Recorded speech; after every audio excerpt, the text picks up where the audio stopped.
आज ब्राह्मा कॉलेज पड़िया केंद्रमंत्री धर्मेंद्र प्रधान निर्वाचन सभा अनुष्ठित होता आप देखुवे कौली भाव में लोक मैंने स्वतःपूत भाव हजार हजार संख्या ये एकत्रित होते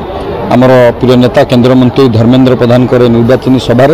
एवं सी आज सभार आम पारादीप निर्वाचन मंडल समस्त जनसाधारण को निर्वाचन परिप्रेक्षी में उद्बोधन देले आप देखुवे जो भाव में समागम लोक मानकर उत्साह लोक मानकर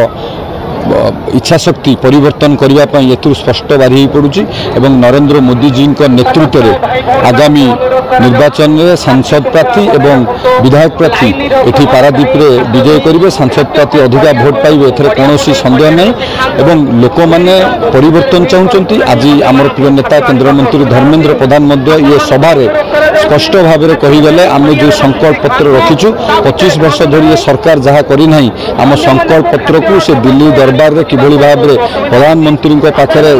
रखी किभली भाव में आम अंचल विकास हम से हस्पिटाल कथा हो पीवा पानी कथा हो एवं विशेषकर जो ट्रक भाई मैंने आज जो असुविधार सम्मुखीन होती अण ओडिया मैंने बेपार कर से कथा सी वक्तव्य में दृढ़ोक्ति प्रकाश कले परिवर्तन हेले व्यवस्था परिवर्तन हम नचेत आज लोक मैंने जो असुविधार भोगुंट एमती असुविधार सम्मुखीन होते तो पारादीप लोक परिवर्तन हुआ निश्चिंत परिवर्तन हो।